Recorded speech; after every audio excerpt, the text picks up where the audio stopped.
I've been asked, how can I get over my fear of annihilation while I'm going through ego death? I see very disturbing stuff which doesn't allow me to surrender and let go. Okay, the first thing to consider is that ego death and annihilation over-dramatize what's happening, which is oddly quite appealing to the ego. What dies, if we can use that word at all, is simply a misperception of what we truly are. An idea that we hold about our self-identity is recognized to be false. That's as bad as it gets.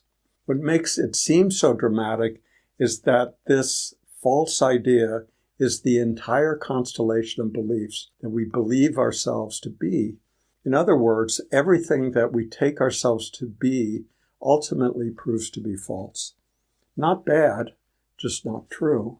What we take ourselves to be may be relatively true, of course.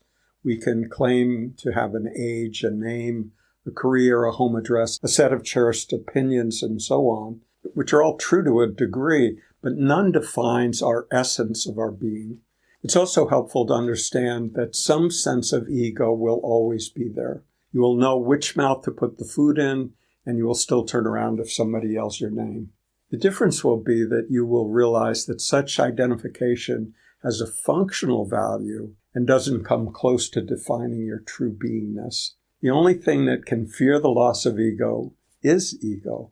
Ego is the total package of beliefs about who you are. Primarily the belief that I am this body-mind housed within this shrink-wrapped, skin-tight suit. We've long granted the sense of ego the authority to tell us what to do, what to think, what to say. Of course, ego fears being demoted from master of the castle to being a humble servant. The human mind likes the idea of awakening, but has no real interest in the actuality of waking up. Our whole egoic sense is sustained by resistance to what is. In those moments where there's no resistance to what's happening, ego is temporarily absent. It happens often through the day. It's the idea of ego extinction that's scary. We're not frightened of deep sleep or hearing a good joke that causes our mind to momentarily stop. And the truth is, the innate formless awareness that you are is already what is living this life. All else is an appearance and without any independent existence. The only way you can get rid of a false belief is to see that it's not actually true. You will not be able to think your way to surrender. Surrender happens when it's simply too painful to keep hanging on to a false belief.